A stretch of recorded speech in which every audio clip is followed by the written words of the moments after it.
Okay, we're going to call a meeting to order. Stand for the pledge. I pledge allegiance to the flag of the United States of America, and to the republic for which it stands, one nation, under God, indivisible, with liberty and justice for all. for all. Roll call, please. Excuse me. Commissioner Correll? Here. Commissioner Hewitt? Here. Chair Smith? Here. Commissioner Say? Here. And Commissioner Sterling? Here. We have Commissioner Kennedy and Commissioner Romero absent tonight. Time, if anyone in the audience like to come up and speak to the commission about it not on the agenda tonight, now is the time. Let the record reflect no one's in the audience to speak. So on to the first consent calendar.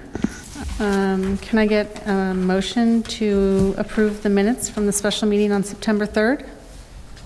Motion. And second? Second? Call for a vote? Commissioner Correll? Yes. Vice Chair Hewitt? Yes. Chair Smith? Yes. Commissioner Say? Yes. And Commissioner Sterling? Yes. We have all ayes, Scott, and 2 absent. Next, moving on to general business, we're talking about transient rental license processing. So I'm supposed to ask if any member of the audience would like to talk on this topic at this time. And let the record reflect that there's no one in the audience. And so please continue. Is that okay? I'm going to set, let me see if I can cue this up.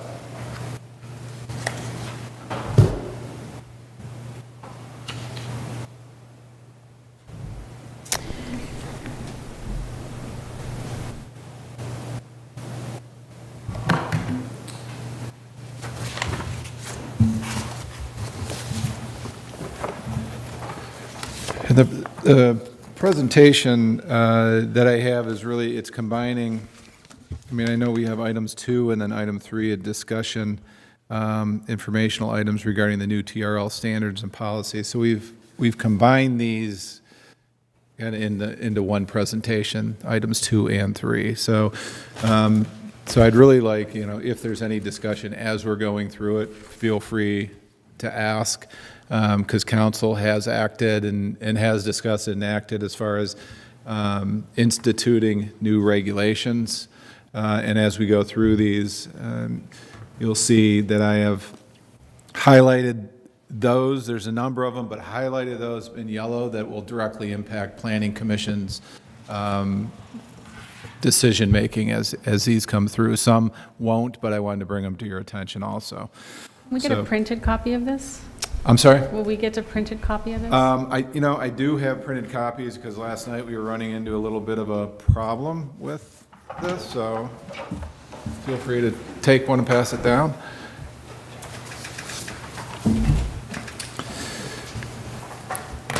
Yeah, and it's not going to be my intention to read every single one, but just highlight, where we're at with these. So, first of all, as we went through these, I think, and we discussed it with Planning Commission, one of the primary changes we made is by spending additional money to have a system that's going to be a 24/7 live hotline to monitor existing short-term rentals. This will put the city in a position that if there is a complaint in real time, it will be addressed, because one of the requirements we had and currently have is that the on-site, on-island manager must respond within 30 minutes to any complaint. That was never coming into issue because we weren't getting those complaints in real time. We were getting a Monday from Friday night. So what we have now is a system, and we will put this out. This phone number will be out to everybody. That complaint 24/7 hotline that you call, a live person is going to answer the phone.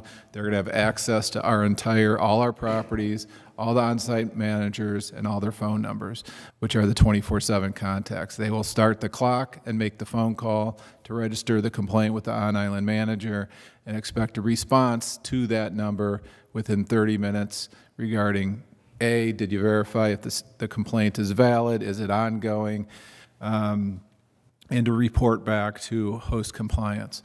We'll be able to keep those statistics for every complaint filed, for every property, the results of the complaint, whether or not the on-island manager responded in 30 minutes or not, and we'll have those available to you, Planning Commission, on an annual basis if you want to see them, quarterly basis, however you want to see those statistics. But I think it puts us in a great position in order to start enforcing some of the modifications, some of the things we already had, and some of the modifications council made to those regulations. The big one we get is noise and too many people being in one short-term rental, more than what's allowed. So those are the ones that we really think will be the primary complaints that we get, and I have a feeling, at least initially, a lot of the violations we'll see are the failure of the on-island manager to respond within 30 minutes, because we're beefing that up also. If you're an on-island manager of a rental property, you have to have a business license now. You have to have that separate business on file with the city. And what we have seen in the past is many of these short-term rentals just simply list the on-island manager as whoever's doing their housekeeping. And there's no real anticipation that that person is going to respond, because we have contacted them and they're like, I have no idea what you're talking about. I'm just in charge of the housekeeping for that unit. So now it's going to be changed. It's going to be beefed up. I think that's, and we'll see a year from now when we start, addressing the complaints. We'll see where they land, but I think it's going to be primarily noise and then failure to respond. So as we go through this first one, as you'll see, we've modified the regulatory guidelines to implement the revocation policy based on non-compliance with the city's noise ordinance, response of a property manager complaint, city's policies. So we can bring these revocations as they come through. We do not anticipate that if we get a noise complaint, we're filing for a revocation. We are documenting it. It's not a straight 3-strike policy, but if you get 3 within a year, we will be bringing them in front of Planning Commission for some sort of action, either revocation or suspension. We will have to follow, and will follow, the due process guidelines that we've established with our prior revocations. But we expect, and we'll, as we go through this, we'll bring them back, the suggestions back to you. My gut feeling is we don't want to do these as they come up. We want to do them in batches, and maybe do them at this time of the year, at the end of the summer. Start the revocation process. These properties, we've had 3 complaints. Bring them to you in the fall as we head into the winter. So as we get to business license renewal in January, we'll know which ones are going forward and which ones are being revoked, if that makes sense. Because otherwise, we'd be bringing every week, potentially. So additionally, we've had the ability for the Planning Commission to consider as a basis for denial if the applicant is current owner of another short-term rental and has been in non-compliance. So that is strictly written now, that if they come before you for a request for a short-term rental and they already are an owner of a short-term rental, 2 things can happen. One, you can consider the fact that they already own one and consider that as a reason for denial to not have multiple short-term rentals on the island, or you can consider, we will provide you with the statistics on their existing short-term rental, and you can consider if they've been in violation on their one they already have while they're asking for a new one. Go ahead. Sorry. So this means that they did not put a stipulation that no one can have more than one. It's not mandatory. It's not an automatic prohibition, no. It's a consideration for Planning Commission to consider during the process. So does this also tie into, like, if someone's been operating without a business license or paying TOT taxes, or is that another separate? That's another separate one. Our view of that is that that's almost a death penalty. That if you been flying under the radar, illegally running one without paying TOT is much more serious to us than if you had a group there that was noisy and loud. Okay, I was talking about about us being able to deny. Yes, that you'll be able to deny if they have operated illegally. Right. Okay, without a business license and without paying TOT, that would be a basis for denial. Again, this one requires all short-term rental postings to be advertised in the city's business, the city business license. This will give us the ability to cross-reference when they call host compliance to define. If somebody doesn't know the exact street address, they can give the business license that's on the sign and posted, and that'll clearly define what property you're talking about. Are we gonna put the phone number on the sign? So say I'm walking down the street or? Phone number's going to be on the sign, it's going to be on the city website. Okay. We're going to have the addresses on the city website with all of that information. It'll be very easy. There will be a separate website that you can call host compliance directly. Yep, absolutely. So all the current licenses or permits will be getting new signage? We're going to have new signage that's going to have this business license number, a form that will be filled out that will have that on the signage, yes. We also require the property manager to meet the guests and review the city's rules and regulations at the rental property. There was some discussion of, do we just ban and prohibit lock boxes? We didn't feel that in and of itself was the goal. The goal was to have a direct contact, one-on-one contact with the people that are renting it, because we want to know, are there 15 people showing up for this 6 person, waiting to get in? And then you go through the city regulations, which will be basically a one-page form to go through regarding noise ordinance, trash pickup, and vehicle policy, things like that. They did not ban lock boxes. They did not Like this ban letter, lock. That guy's letter said. There was discussion of that, for whatever reason, really got some traction with the short-term rental community, because I know a lot of them have that, specifically at Hamilton Cove, because they give you the address and location, you go and there's a lockbox. But here, what we are requiring is that it's a direct one-on-one meeting. Yes. Again, we just talked about this, require the property manager to respond to complaints received within 30 minutes of notification, and we'll be able to very easily document this now. Increase the annual minimum stay from the 3 nights to 10 nights per calendar year. We're hoping that this will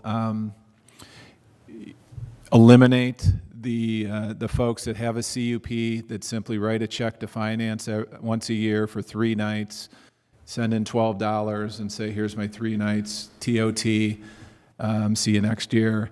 At least it's 10 nights, it costs them a little more, it takes a little more effort, and at least we can have a better chance to investigate whether or not those 10 nights were actual. A 3-night weekend, we can't prove it or disprove it if they say that. Requires the property manager to be a City of Avalon business license holder, like we talked about. Adds definitions for good standing and licensee, as well as clarifying the definition of person, which in the section, which makes it easier for us to enforce those items. Modifies enforcement penalties pretty significantly by increasing the fines. We've increased them. BBK has provided language for us to increase them to the maximum amount that we're allowed now. So our remedies, including the administrative fines, providing remedies that are cumulative for the second and third offense, and for all multiple violations, and any single day constitutes a separate violation if we're getting those day-over-day repeats. So again, before our fines were $100 per incident, and those they escalate, I believe, from $100, $250 to $500, and then certain violations go directly to $1,000, I believe. So it's a significant financial penalty that we believe gives more incentive for these property owners to get on top of their tenants. I have a copy of this. The regulations. Yeah, they're Yep. yeah. Yep, we'll get you that too. And then, so item 10, okay, this directly impacts planning. It requires the applicants to attend the planning commission hearing in person or virtually, so they have to participate in the hearing, so if you have questions and you want to put it to them, or at least it requires them to hear the conditions Planning Commission might put on either granting, or if you revoke, why it's being revoked. It also adds a basis for denial of the short-term rental that the applicant previously had one that was revoked for failure to maintain, like we talked about, or operated a transit rental without a license. And then if that person is out of compliance with any other requirements of the Avalon Municipal Code at the time of the hearing. For example, if they have a golf cart and doesn't have its sticker, if they have another business that's out of compliance, all those items can be considered, and we'll be bringing those to you when the application comes through.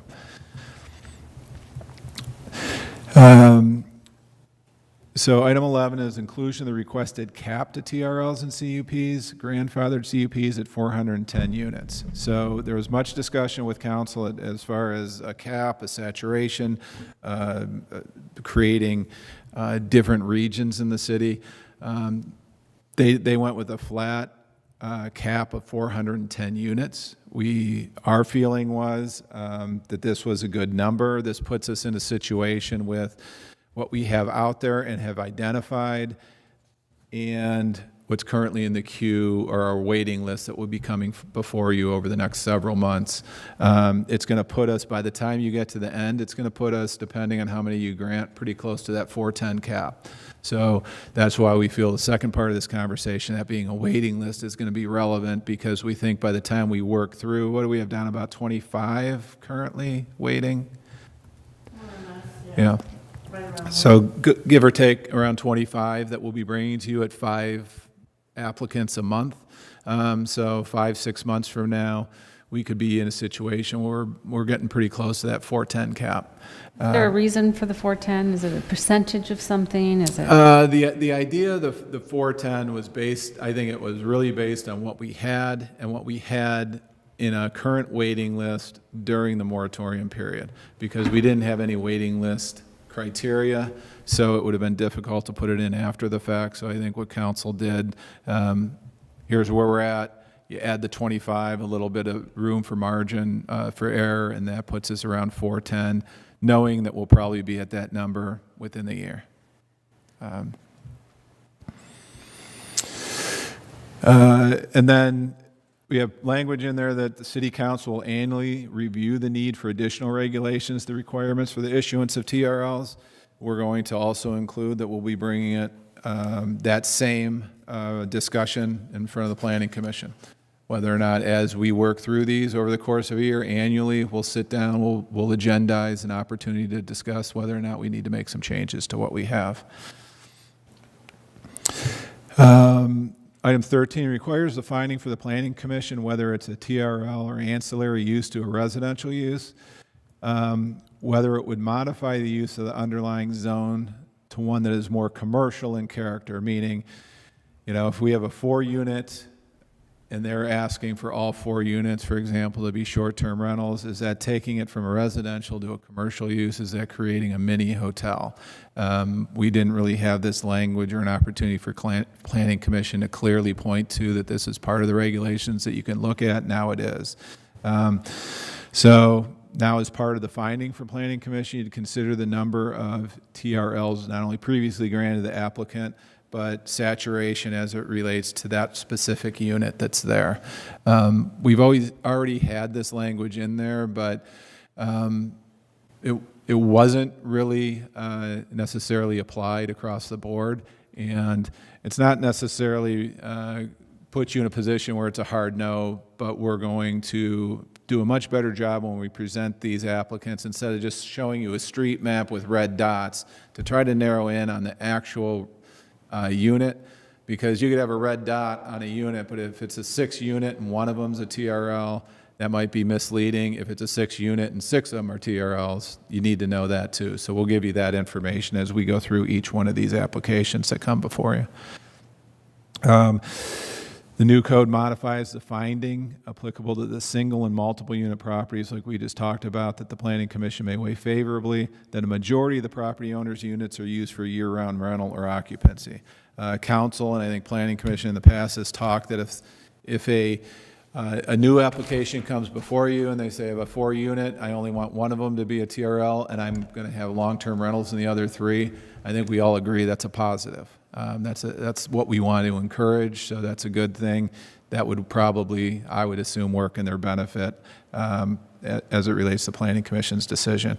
Item 15, require the applicants with properties and condominium associations receive written approval from the governing body of the association as it relates to that specific application.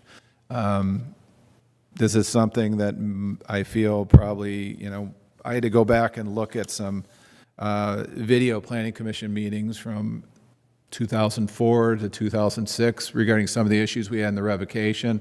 It was part of the decision-making then, so this has been around, but I think we've just gotten a little lax in specifically requesting that as part of the file. So that's going to be put into the application, their letter. Do any of them have issues with it? Any of the? Well, there's a few that, like... Some prohibit. Yeah, prohibit, like, I think Fairview doesn't allow it. Fairview does. Canyon, And yeah, Sol Vista also does not allow any new new ones, yeah. ones. And then item 16 requires the planning department to bring an item to the Planning Commission's attention to consider whether to revoke or suspend a TRL if the TRL is not in good standing. And this is what we talked about, that as these come in, that we feel that they're, right now we've just done revocations for mainly administrative reasons as compared to violations of specific items like the noise ordinance, and you'll start seeing more of those as we go forward. And then 17 modifies the basis for the revocation or suspension of a license. Now it must be revoked or suspended by the Planning Commission if the licensee violates any provision of the Avalon Municipal Code as it relates to TRL article, or any of the terms and conditions placed on the TRL without curing the violation prior to the revocation or suspension action is brought. So some of these items can be cured, as we found out through the last, if they're delayed or behind. If we have a history of somebody that has been paying TOT and they miss a payment or miss a filing for a month, we tend to think they're delayed. They can cure that by filing and bringing it up to date. If they just haven't done it at all, we tend to think that that's not a mistake or a delay, and they're just trying to evade it. We'll make those distinctions. We'll give you that information as far as how many times they've been late when we're asking for revocation versus, is this a one-time occurrence? So really, it's just trying to give you folks as the Planning Commission as much information as you can possibly get when you're making these decisions. I think part of what we have heard from residents and other people that are against these is, well, it's just a rubber stamp by Planning Commission. And I've made the point that no, it's not. Planning Commission clearly looks at these, but now it's going to be clear. We're going to give you all this information. We're going to streamline, I talked to Kelly today, streamline the staff report that really is going to have a checklist to make sure you have all this information you need to make this decision. So nobody can say, they had 3 violations and you didn't even mention it. It'll be part of the staff report. It'll be part of what you have before you. Thank you. Absolutely. This is huge. So here's kind of a rundown of where we got, as we go back to that 410 number. So we were able to clearly identify a total of 386 compliant short-term rental properties. Of that 386, 91 were grandfathered from way back when, before even the CUP process became a thing. There was a group of 91 that were grandfathered in that have been operating as vacation rentals well before that were allowed to continue. Included in that 91 were 9 banked units, because we hear about bank units. There's only one way to legally bank a unit. You can have a CUP, and then you have your long-term tenant in there, and you have the lease on file with the planning department.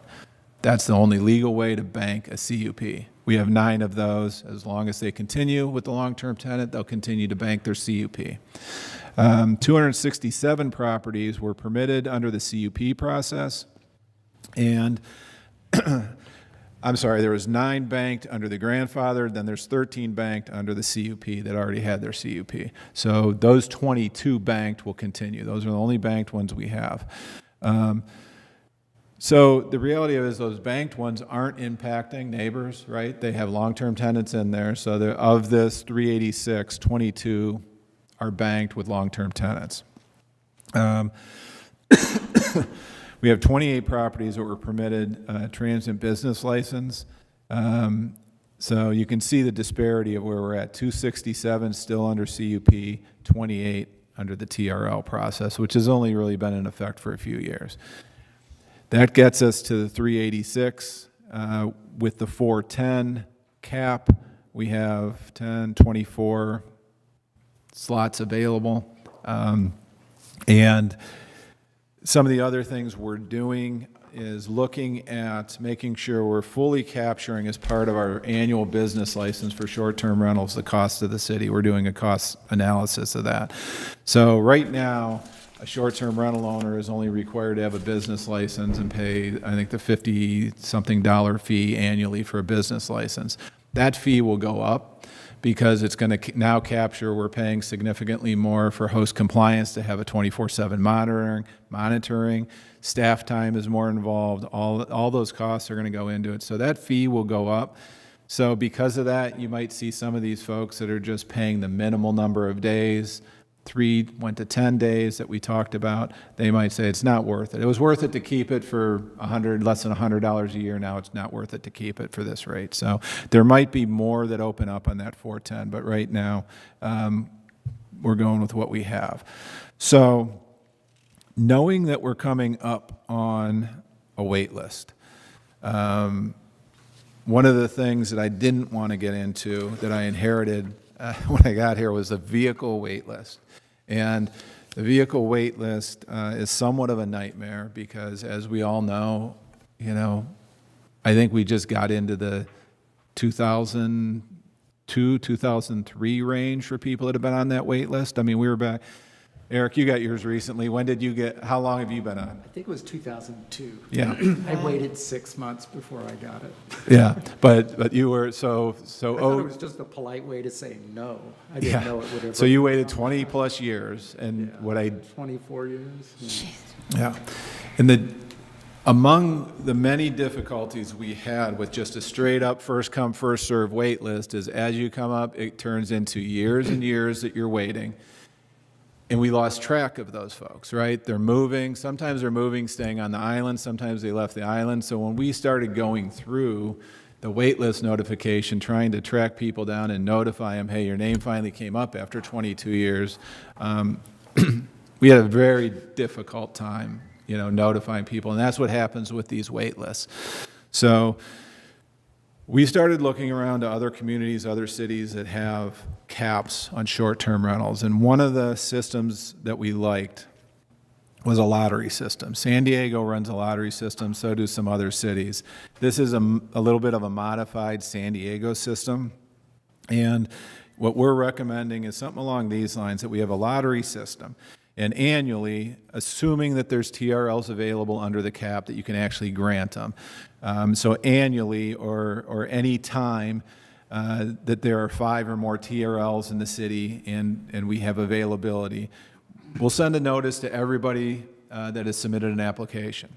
So if you have 10, it doesn't matter when you file it. We're going to send out a notice and open it up. If, let's say we have 5 short-term rentals available. We say, we're taking applications for short-term rentals. You have 60 days to get your application in. You don't have to run to City Hall because it's 60 days. And then we're going to take everybody that applied and put them into a lottery system. And we have a company that does this elsewhere, that they will run it fair. It'll be a random lottery, and they pick and they set whoever submits into the lottery. Here's 1 through 50, if we have 50 applications. And then we process them that way. So there's not this waiting list, and there's not this long-term pain of how long am I on there, where is it at? And then we create a list, if you, let's say you have 5 short-term rentals available and we have 20 on the list, all 20 will be ranked because you don't know that the first 5 will actually get it. They might not get awarded because of certain reasons that would deny them. So you run through it, once all the short-term rentals have been granted and we're back to maxed out at 410, everybody that's on that waiting list that was part of that process will get thrown back in for the next year, and it'll still be random the next year. So it doesn't mean you don't start at 6 the following year. Everybody's back in the hopper. So you keep their application, or they're going to have to reapply? They're going to have to reapply, okay? And everybody will reapply again, and everybody will have the same opportunity. There'll be a nominal fee for application? That's what I was just going to ask. There will be a nominal fee for applications on this, but basically it's just to cover, staff's time and the cost to do it. But like we say here, at the conclusion of the application period, independent department performs a random lottery to determine the wait list of all valid and complete applications. So we might have some that aren't valid and aren't complete, and we'll work through that process. Then after the lottery, everybody has the queue. Once that's done, they have the opportunity to apply at the next time we have openings in the TRLs. So this would not create a running waiting list for the city.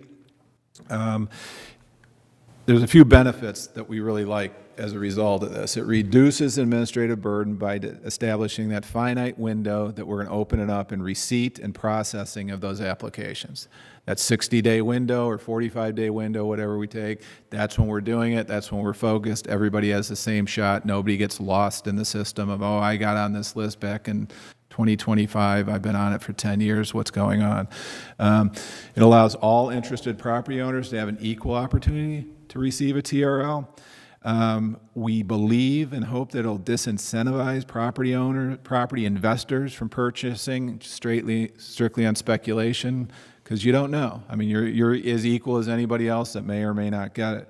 And it will disincentivize transient rental license seekers from potentially abusing the complaint system, which is one of our concerns. If you're number 1 on the list, you're going to drive around on Friday, Saturday nights and just start ratting out people because you want revocations because you're number 1 on that list. And the difference with a vehicle, right, is that, you don't know who's going to drop off that vehicle list to move up. But if you're number 1 on a TRL list, it does a few things. You can go around and say, listen, I'll pay $10,000 to somebody with a CUP that's not using it, wants to give it up. Is it worth $10,000? It creates this black market for these things that we're trying to avoid. It also avoids that multi-year list that we talked about. And we looked at it that it would eliminate the property value increase for properties. I mean, I could see, right, you could see the listing for a property for sale. I'm number 3 on the list, number 2 on the list, next on the list. I mean, that would be a listing item with the number of bathrooms and bedrooms you have on your property if you're there. So it would create, avoid that you're next or soon to be available for a short-term rental. We also feel that it provides the opportunity to incentivize long-term rentals while waiting. So, But on that real quick? Yeah. So wouldn't the new owner have to apply? Because wouldn't it be a separate application? For the lottery? So you can sell the lottery ticket, is that what you're saying? Well, we are hoping to avoid that. Our goal would be that you would lose it upon a sale. I think that's what it Okay, should be, and that's- then let yeah. them reapply once the sale. But if you have, right now with the CUPs, okay, we have, the CUPs that are somewhat dormant are out there. They still count on the cap. So there's ways of manipulating that system that we feel with a pure wait list could be problematic. So that's part of it. It's not the number 1 goal on the lottery. I think the lottery would also allow us to incentivize people for having long-term tenants. For example, we could create a system that says, if you have a long-term tenant or you have a property where you're providing long-term tenancy, instead of 1 ping pong ball in the hopper, maybe you get 2. We've also talked about that if you don't get one this year and you're in next year, then you get 2 ping pong balls in the selection rather than 1. And when I say ping pong ball, it's, you know, Yes, yeah. names that you're pulling out. So there's ways of kind of encouraging, I think, long-term tenancy, because our concern with a wait list, whether it's a lottery system or a pure first-come, first-served wait list, is having properties sit vacant, right? Because if this is what you want to do and you have a wait list and you're on that wait list, we also have language in our code that we'll have to address. It says if you've had a long-term tenant in there, you have to go 2 years before you can get a short-term rental license. So I understand why that was done, but I think that disincentivizes long-term tenancy. We would hate to have all these people on a wait list having their property vacant because they don't want to get caught up in long-term tenancy when their name comes up. So there's ways for us to incentivize them having long-term tenants in there while they're waiting, I think, and opening up properties that currently aren't open. Like I said, I like the idea, but I was like, say I have a house for sale and I meet all the checklists to get into the application. You buy it and you mess up all those things, so you're going off of my goodwill, you should have to be I think you should have to. I agree go with through you, the and I process think all over that's, again. yeah. Because once you sell the house, that other person can do whatever they want to undermine whatever you made them go through to get that. And then we have a problem with people not following the rules and. Yeah, the problem that we have, and I don't disagree with you, is that if you have a property, you own your property and it's an ABC corporation, and you put it in an LLC or a corporation or a trust, and then that transfers, sometimes it's difficult to track that transfer. And those things, you can transfer an LLC by selling all the shares of stock, which happen to own this property. Yeah. And that was one of those things that we were, I think, Sean, you brought it up when Mary was talking about she doesn't want you to be able to own more than one at the council meeting. You brought up the fact, well, it's hard to track that. You could have it in a corporation, you could have it in a trust. How do you know? How do you truly know who the Or I owners put it in my are? mom's name, my sister's name. It's, there's a million ways to get around it. Yeah, but the lottery system, I think, does away with a lot of the negatives we've encountered with these long-term lists. Now, it doesn't mean we can't go with the long-term list, and the first come, first served wait list is really the other option we could have with this. And, it provides priority and really fairness, right? I've been asking for this for 4 years. Why should I, and then they came in last month. That's not fair.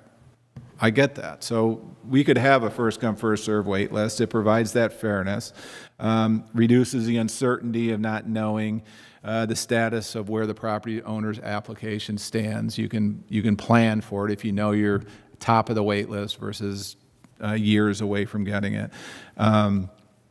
But property values could also fluctuate based on the length of the wait list. And I think we would see that if you have a long wait list and somebody's speculating buying a property and getting on it, and they're like, it's going to take me years to get up there.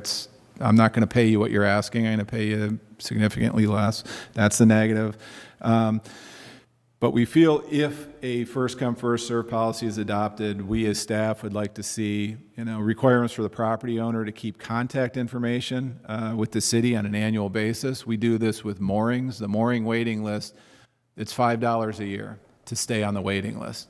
All that is a touch base for us to know you're still interested, you're updating your information. If you don't pay it $5 by the deadline, you're off the waiting list. We would ask this so we don't run into the same problem that we have with vehicles.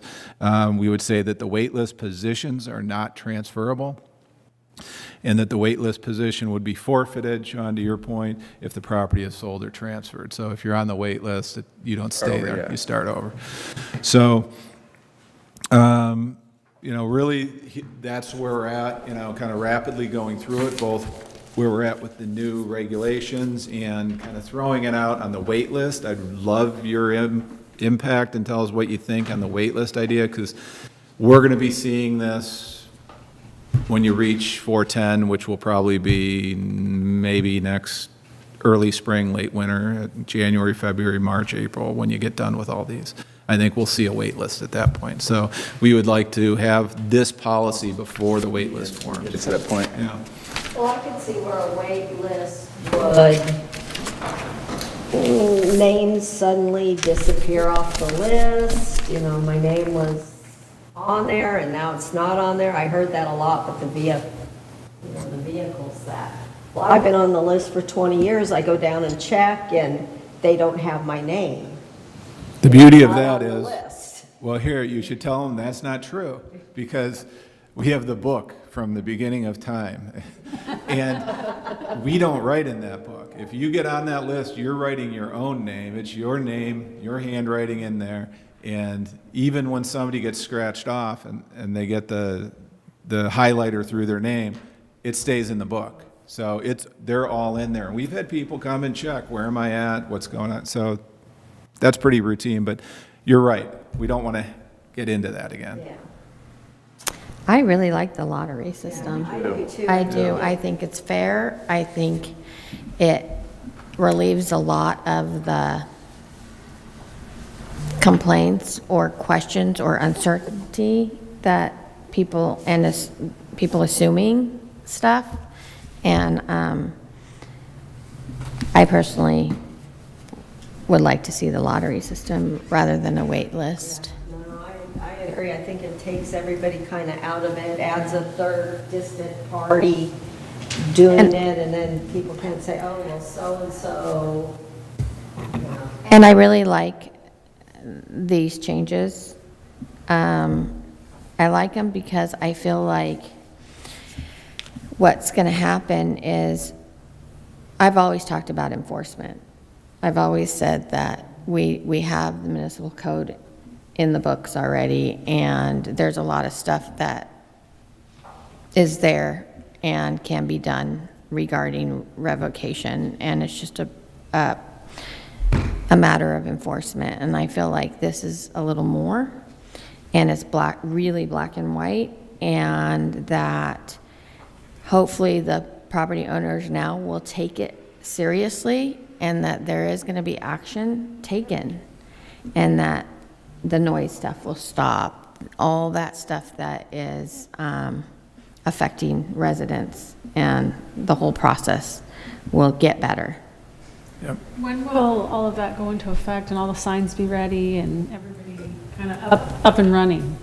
October 2nd, I believe the regulations are effective. Our 30-day waiting period is up October 2nd. The call-in system will start then? They're uploading everything we have now. I mean, if you can imagine 386 contacts, files, names, all that information. So we're working through that with them right now. As soon as that's done, we're going to post everywhere. So I have a question. Going back to you were talking about the wait list for the harbor and how that works. And so we will be, regardless of the wait list, I like the lottery system, but a question is, every year of the current business license holders for these transient rentals and the permits, can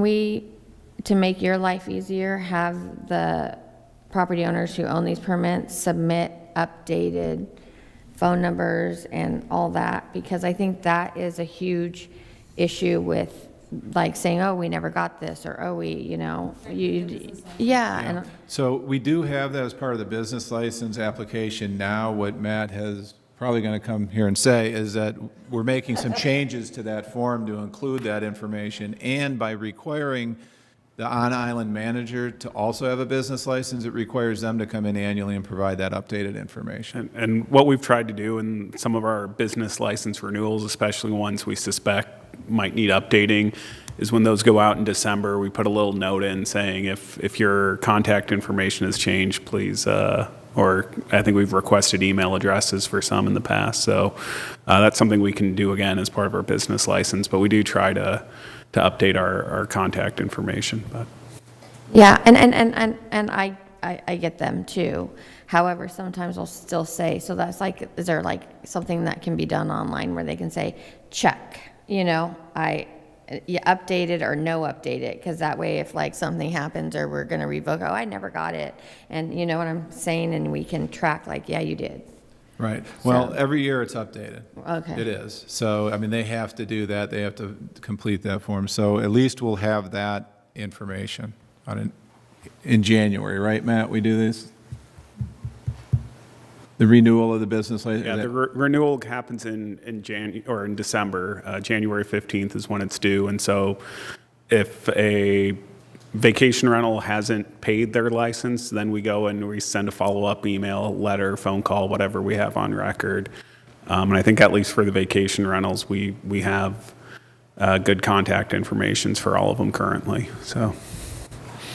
Thank you, Or Matt. do you wait until you do something like suspend their So, the permit or anything? yeah, that's, just from a scheduling standpoint, I think, as I think this through, and it's easy to say it now, we'll see how it works in real life, is right around this time of year, just after Labor Day, I would think that we would be in a position to come to Planning Commission, say, we have these 15 properties we're pursuing because of a number of different violations, and start that process, okay? And it's the due process of sending them the notification, giving them the opportunity to be heard, scheduling it in front of you, and if we can do that between now and December, then it works, right? Then we can issue the business license for those that are valid. At that time, we'll say, oh, okay, now we revoked 8, we're down to 402. We have 8 available short-term rentals. Do the lottery, end of January, beginning of February, before the season picks up. Everybody knows as they're getting into, heading to the spring and summer where they stand. So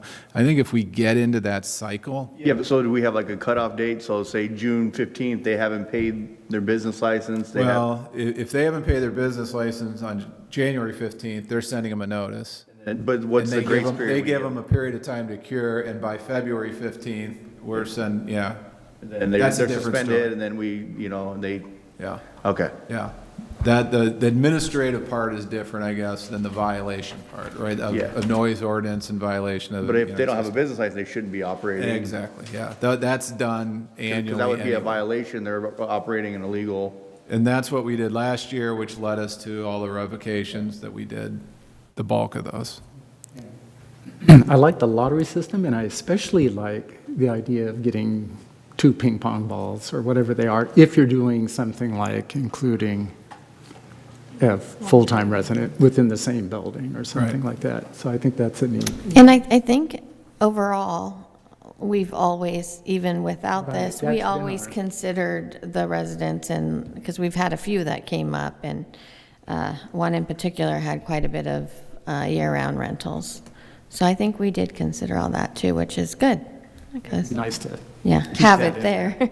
Yeah, and if we do this, and we do this on the cycle we're talking about, that if you don't get selected for a short-term rental, you have a year before you have another chance, so if you have a long-term tenant in there, at least they know they have a year. They're not going to be, if one opens up next week, they might be bounced out. Otherwise, if we did this every time there's a violation and we revoke, then I think the long-term tenants that are in there are living month to month, and it gets a little hairy.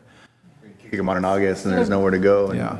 But, so does that mean you're taking the code away that says you have to wait 2 years? We would have to look at it. If this is part of what we want that to hasn't do, been done then we yet. would have to revisit that and amend that to allow this to be part of it. Because I think we would see empty properties Right.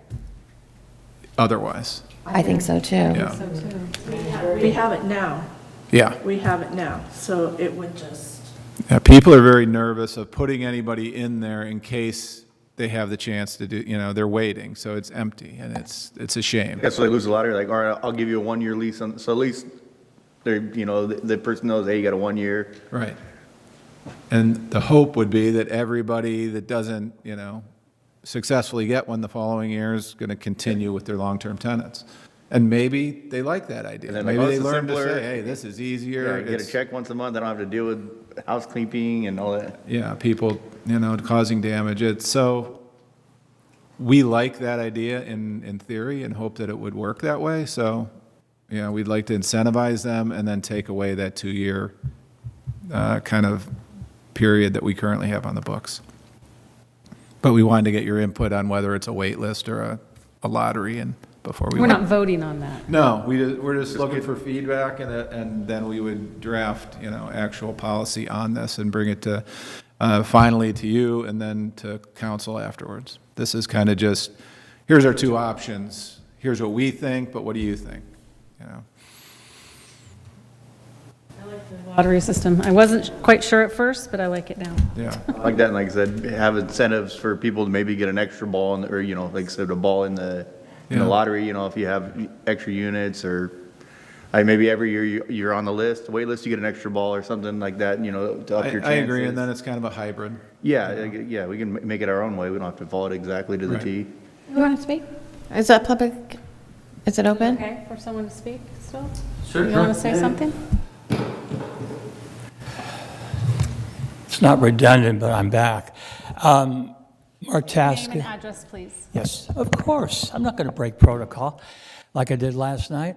Mark Taska, 330 Clarissa and 345 Sumner, homeowner, and I also manage a rental who I'm representing tonight of Mark Rhodes from Albuquerque, New Mexico, 308 Clemente.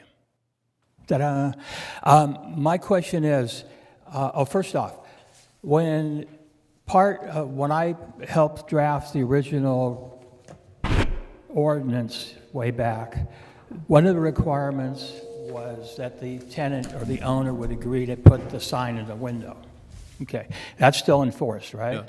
Yeah. Okay, so now if by chance I know of a rental that is very borderline bootleg, but they don't have a sign in the window, can I go to finance and request as a citizen their rental records to see if maybe they have skirted the issue, maybe paid a fine but haven't paid for a new Record, you can make that request, that would be provided, but our goal will be when we're into this process, you'll be able to go online. Okay, well, That property. okay, the other thing is, when I was talking to several people today about these amendments, and I was led to believe that they were going to be policy changes in-house at a planning commission meeting. Is ordinance amendment the same nomenclature as a policy? I'm sorry, is what? It says ordinance amendments. Yeah. So is that the same nomenclature as a policy would be? No, the ordinance amendments are what council already acted on at the council meeting. They had Okay. 2 readings on that. Yeah. And I can get a copy of that when? You can get a copy now. I mean, we can. Okay. It was on September, August, the second meeting in August and September council meeting, both meetings, it's on the agenda. Now, these ordinance amendments, are they going to be voted on or talked about at the next planning commission meeting? No, they were already voted on by council in August and September. Because I was up in the hospital room with my wife, and all of a sudden this thing about meet and greet came through, and there was something in the ether talking about lockbox.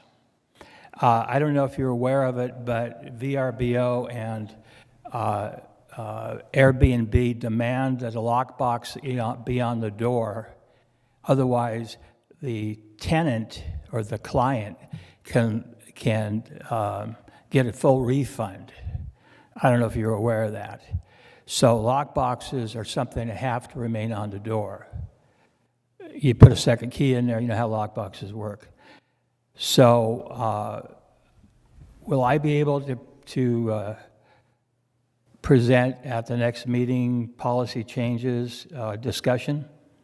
What do you want to change? Yeah, I mean, you can. Well, I find no offense, with meet and greet, because the way I do it, I call 24 hours ahead of time, and the client knows I'll be calling, and I do a rundown. Hi, how you doing? I'm so-and-so.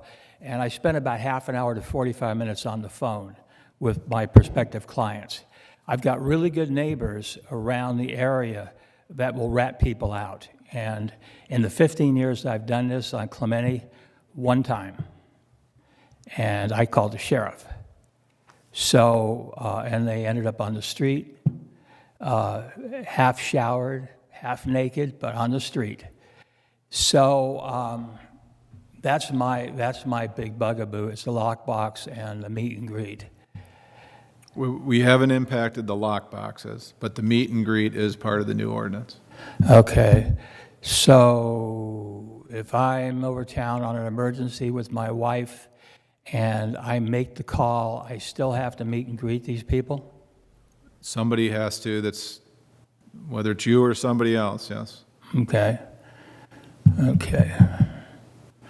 Well, I guess I know where I stand. Thank you.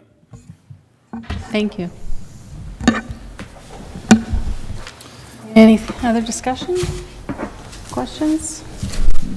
Like what he was saying on that, then so if you have that, you should have multiple people being able to meet and greet then. You shouldn't solely rely on one person. That person has to have a business license, right? Exactly. Right. But, we have, for example, okay, 2 Fridays ago, I just happened, it was a Friday, I was here a little bit late, 5:30, a complaint came in on an active short-term rental. I was in my cart, within 30 seconds, went down there. The complaint was too many people for the property. Properties for 8 people, go there. I could physically count 11 sitting on the patio. Okay, there's more than 8 allowed there, but it was a CIVR property. I called them.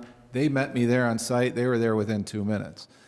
Said, nope, I met with them. These 8 here are staying here. These other 3 are staying in another one of our properties 2 doors down. It was 5:30 on a Friday. They weren't noisy. The complaint was there's too many people staying there. Enjoying some company and. Yeah, within that, they were able to prove that it was not a violation, but they had met the people, so they knew which 8 were there and which 8 were there, and that's the big difference that we see. When you meet them, they know somebody's there, they know somebody's present. It's a little more likely they're going to stick by the rules, especially when you say, here's what time, you have to be quiet by this time, you have to have your track, Get off the boat with 20 people for an 8-person, you're gonna know right away, like. Yeah. When we did an Airbnb in Bullhead City, they had these rules, and there was only allowed a certain amount of people for the unit. And then if, because people do travel in bunches and in groups, and it says after a certain amount of time, 7 p.m., only the people that are staying in there, and if not, you will be fined. And they literally have cameras outside, because it's their right to have the cameras outside, not on inside. And we got a call, right away, and you don't want to get fined like $250 per person. So it looks like people are really cracking down on these things, because it's a problem. I really believe that the majority of our property owners are well-intended and do a good job. I really do. I think CIVR does. They do a good job of managing their properties. They have a reason to. They don't want them damaged. They don't want to be in violation. So I think this is going to really focus on the handful that aren't, and that's probably where our focus should be. So I'm okay if you're not able to do this, but that means you're absentee, and that's the price. You have to have somebody here, so somebody responds. The gentleman, Mark Rhodes, that wrote the email that everybody has, he's got Mark, on island. He says, I live in New Mexico, but he does have an on-island person that's actively involved, so that's what we want. Like he said, if he's gone with his wife, or with anybody, any other, the short-term rentals, they can appoint someone, or is like saying Mark's got to go over town with his? Well, I don't think our expectation is that everybody who is an on-island manager is chained to the island every weekend through the summer, so we would want that ability, yes. Business license, Yeah. They have to have a business license, or he can just say, as long as we have that point of contact, I think you're not going to run into a problem. If we reach out and the person says, oh, I'm not there, and there's nobody there, that's a problem. Yeah.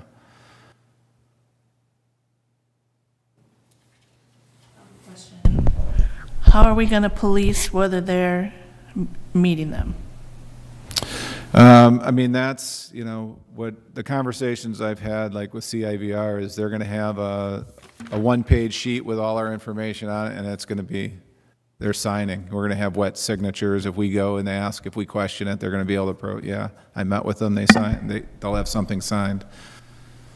It's going to, that's going to be one of those things that's a little more difficult, but, we have enough other teeth, I think, on this thing that's the goal. That's what we're hoping happens. We'll try to incentivize them as much as possible to do that.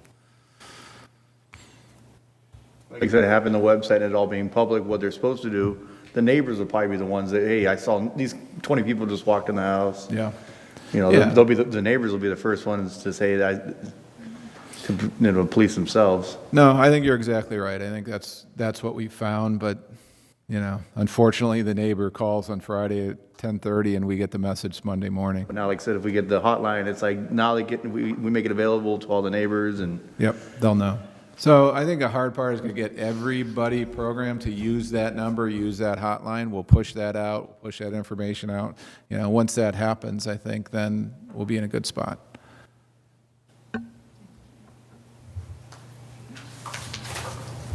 Anything else? Anything else? No? All right. All Appreciate the feedback. We'll, we'll create something. We'll create a little more defined policy regarding the lottery system, add some things, and bring it back to you in a future meeting here. And I don't know if we wanted to quickly touch on future meetings. Everybody remembers our October meeting has been moved up a week. Yeah, so our October meeting has been moved up to 1 week, so it's going to be on October 15th instead of the 22nd, and we've done that in order to accommodate the city's South Beach improvement project that we're hoping to bring forward earlier in October in order to facilitate Public Works applying for a very important grant that might help fund part of that project. And we need to, complete the city review process in order for them to do that by the end of October. So in the interest of giving Aliana and the grants team more time to do that, we've moved it up a week. At that meeting will also be the first 5 transient rental license applications under the new ordinance. So by then, the new ordinance will be fully in effect, and you'll get those first 5 applications for review, where Donna and I are vetting who those 5 people will be right now and making sure we have all the information ready for you for that meeting. Okay. Thank you for all your hard work for doing all of this. Oh, no, thank you guys. We appreciate it. Yeah, thank you. All right. Adjourned.